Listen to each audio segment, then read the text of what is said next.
Hey everyone, this is Kevin from thechesswebsite.com. Today we're going to be going over the Lolli attack. It's been one of my most requested videos. It's very similar to the fried liver attack, which many people enjoy playing, but it actually plays a little bit better. It scores a little bit better.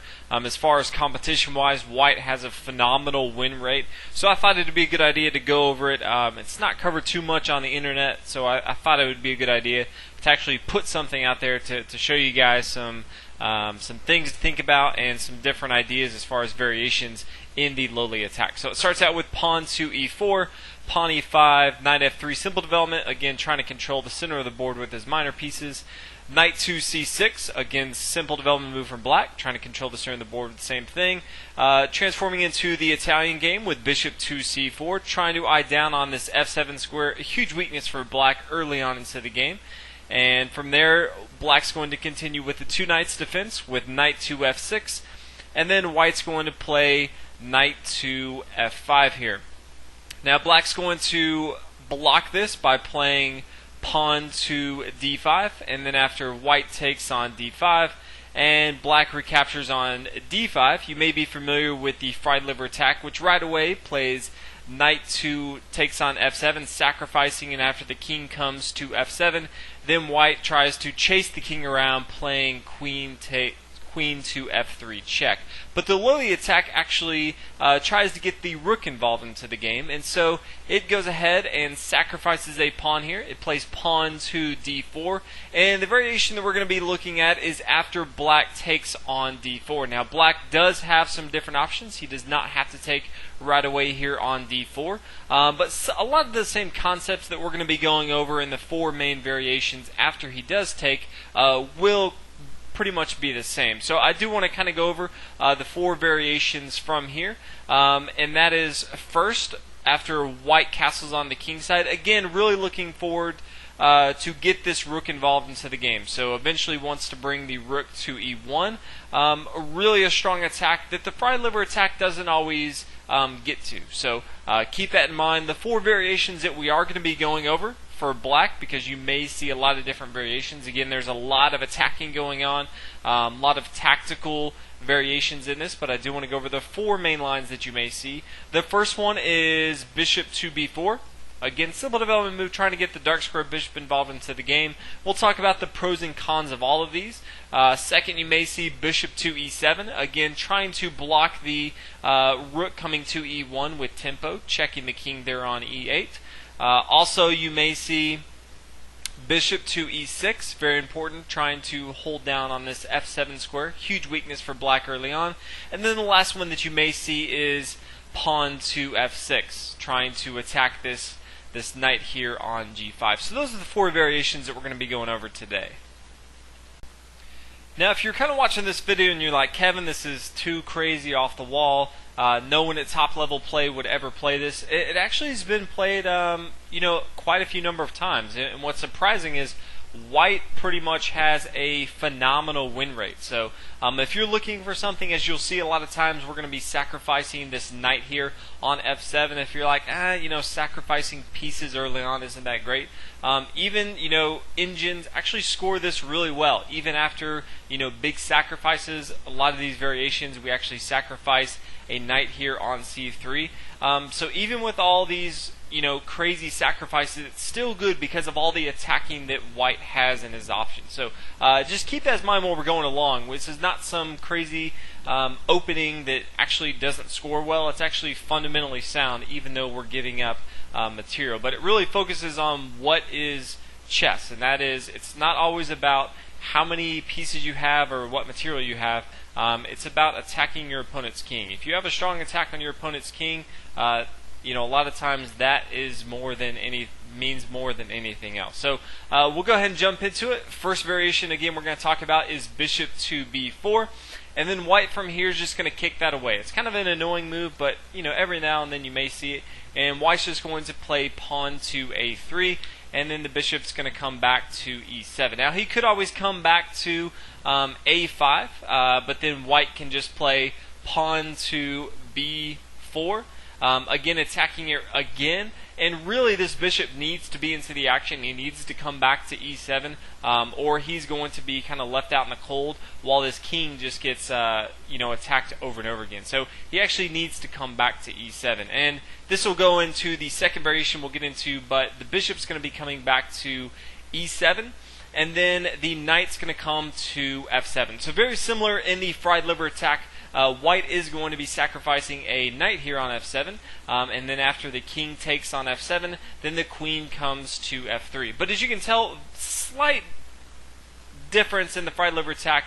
In the Lolli attack, we have castled on the king side, White has, and very easy to get this rook involved into the game if he ever needs to come to e1. So just keep that in mind. A slight difference in the two openings. Now Black has two main options from here. One is just to bring his bishop to f6, again blocking this queen here from attacking. And the other one is to bring his king down to e6, defending this knight here on d5. First one we're going to go over is bishop to f6. Probably the better of the two moves, even though right away the white bishop can take here on d5. Attacking the king here. From here you might see Black come to e6, and after the bishops trade off right here, then the rook's going to come to e1. Again, a very important concept in the Lolli attack is bringing this rook to e1. Again, the white king is very, very safe. It's going to be very hard for Black to ever have a attack against the white king. And if you look at the board, White has a strong attack against the king. Same as the fried liver attack as the Lolli attack is. Both times White's going to be chasing the black king around the board. It's going to be very easy to develop pieces into the game for White, at the same time usually gaining a tempo, attacking the king, and also in the middle of the board. Anytime your opponent's king is in the middle of the board, it's going to be a very, very good game for you. So just keep that in mind. That is one variation. Also, instead of the bishop coming to f6, the king can also come to e6. So I do feel like this is the worst of the two moves. From here, White's just going to play rook to e1. Again, Lolli attack. This is kind of what we're aiming for. Eyeing down on this e file. This is again why White gave up this pawn on d4, to get rid of the black pawn that was here on e5, to open up this e file for our rook that would later come to e1 right here. So from here, the knight can come to e5. And then White is going to play bishop to f4.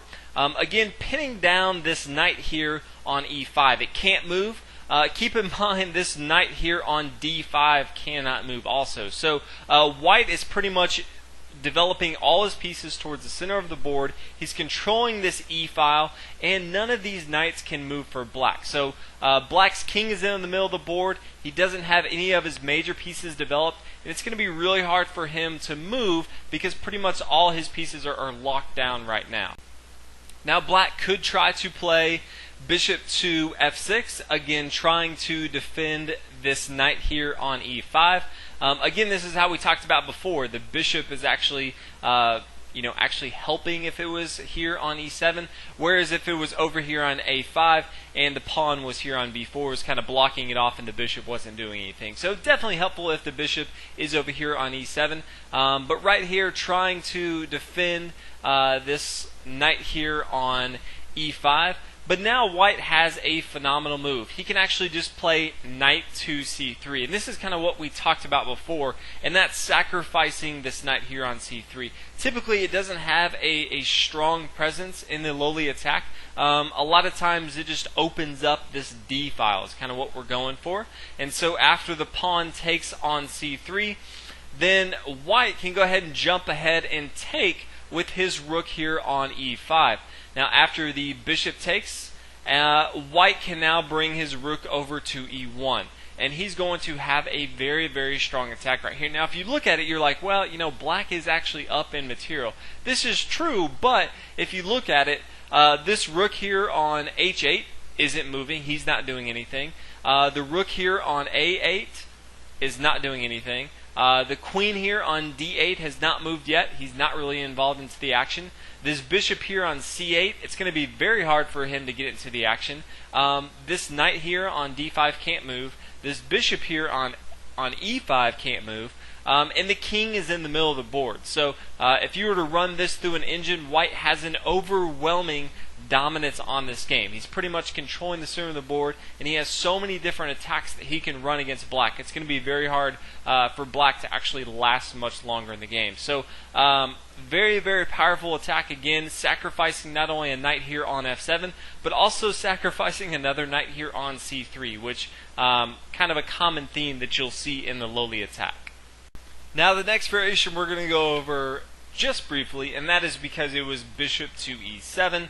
Again, this is very, very similar to the last one. The only difference in being that, if he comes to b4 first, then the pawn comes to a3, which I actually feel like is a bonus. Later on, the knight may want to come to b4 as an outpost, so pretty much the same thing is going to happen before if the bishop comes to e7 first. Again, white's going to continue with the same moves. He's going to first come, he's going to come to knight to f7, sacrifice after the king comes to knight to f7 and recapture the knight. Then the queen's going to come and continue the same thing.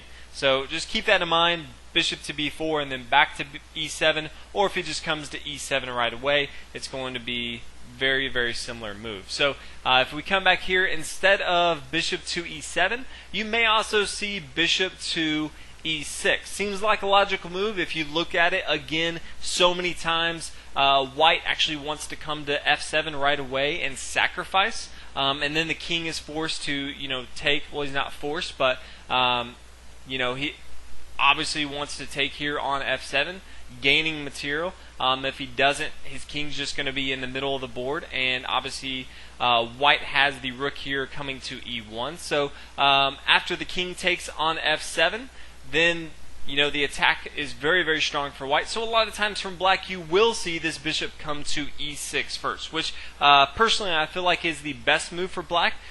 I really don't recommend getting into the Lolli attack at all, just because white has such a strong attack. But if you ever do find yourself here, and you do have to choose between one of the variations, I feel like bishop to e6 probably is the easiest to play. From here, white's going to play rook to e1, again pinning down this bishop here to the king here. So now the knight can easily come to f7 and take, because the bishop can no longer recapture on f7, which is kind of what white is going for. The queen can now come to d7, again attacking and defending this pawn here on f7, but white can pretty much just disregard that, and he can continue in playing knight to takes on f7. Now, if the queen takes, we already talked about the bishop can't take, but if the queen takes on f7, then the bishop could still come and take here on d4. Again, this bishop is pinned down to the king. He can't do anything right here. So again, very, very strong attack. A lot of times you will not see the queen take, but instead you will see, obviously, because that's the same in material, but again, a lot of times you may see the king come to f7 and take, and now the queen is going to come to f3 as we talked about before. And now if the king comes back to g8, now the rook is actually going to come and capture that bishop here on e6, and this is a very important part in the variation to look at. Black really needs to allow this to go. If he tries to push further and actually take this rook here on e6, then white can come in and capture with his queen on d5. Black cannot recapture with his queen. If he does, it's going to be checkmate right away, as you can see from there. The best move that pretty much he has is he can try, pawn to h6 if he wants to, and then after the queen takes, the king goes to h7, the bishop comes down to d3 check, and then after g6 it's going to be checkmate and all over. So if we look at this, black really should not take here on e6, because he's either going to lose his queen or he's going to lose the game. So just keep that in mind. So rook coming to e6, very, very important part of this, and again, it's going to be very, very hard for black. Keep in mind, as we're going through all these variations, there's no really good variation for black. I know I said I kind of prefer this one, but pretty much all four of these variations scores so much better for white. White has so much more opportunity to attack tactical lines are all in the favor for white. White's king is just kind of hanging out here on g1. Again, it's going to be so hard for black to attack, and white, very similar to the fried liver attack, is just chasing the black king all around the board.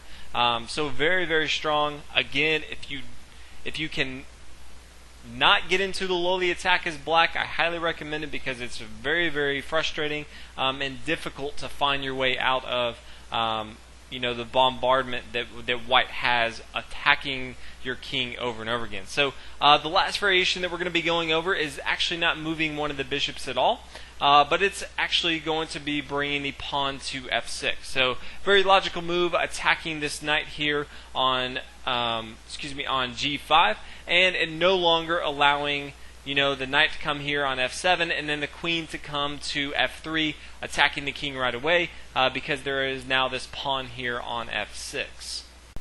Now after pawn to f6 from black, white now has another opportunity to sacrifice a knight here on c3. So a fantastic move. Again, white in the Lolli attack really does not use this knight here that starts on b1. So anytime that he can sacrifice this and open up this d file, it's actually a very good opportunity for white. Kind of opens up the lines for his other pieces, really opens up the door for a very strong attack. So after the pawn takes on c3, the bishop for white's going to take here on d5, and black's going to gobble up another knight here. White's lost both of his knights, but now white's going to bring his rook over to e1 and attack the king here on e8.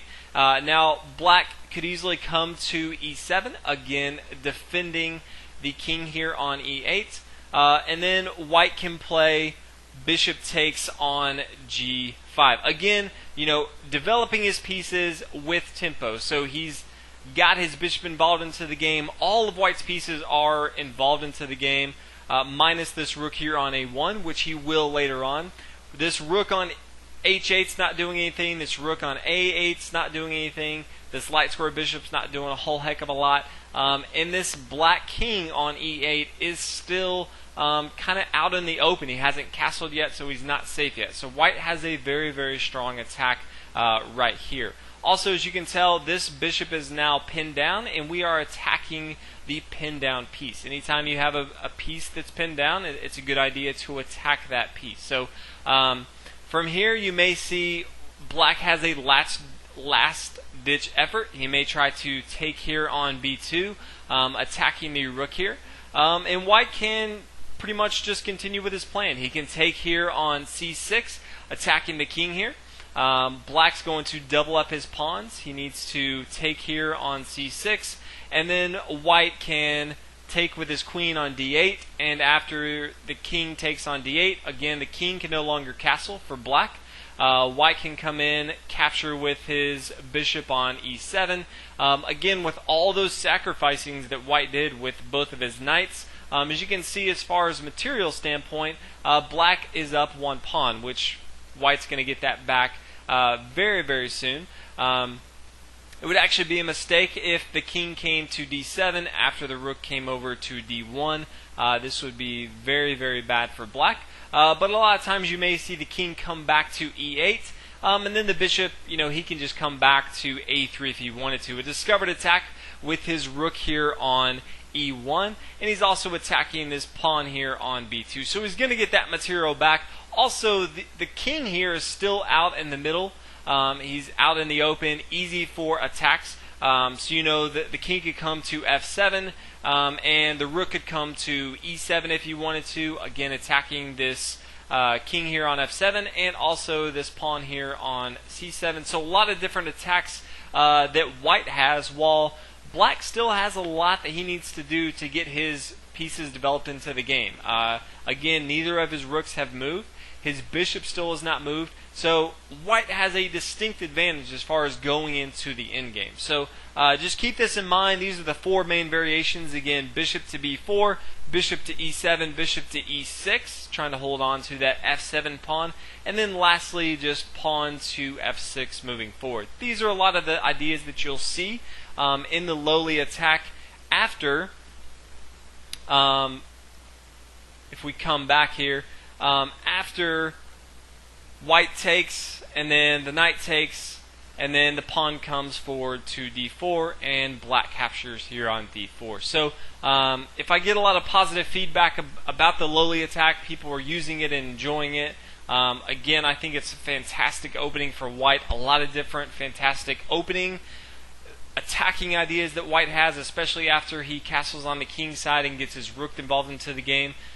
Again, very similar to the fried liver attack. If I get a lot of feedback, if you guys want another video or two over different variations, again, black doesn't have to take with his pawn here on d4. He could always get his bishop involved into the game. He could always take with his knight here on d4. So he definitely has some options. Feel free to give me feedback if you guys want to see that, or any other videos that you want to see. Hopefully you enjoy the Lolli attack. Feel free to give it a try. Let me know how it goes. I think it's a fantastic opening, and I think you'll really enjoy it. Be sure and check out the website, thechesswebsite.com, and I'll see you guys in the next video. Thanks for watching.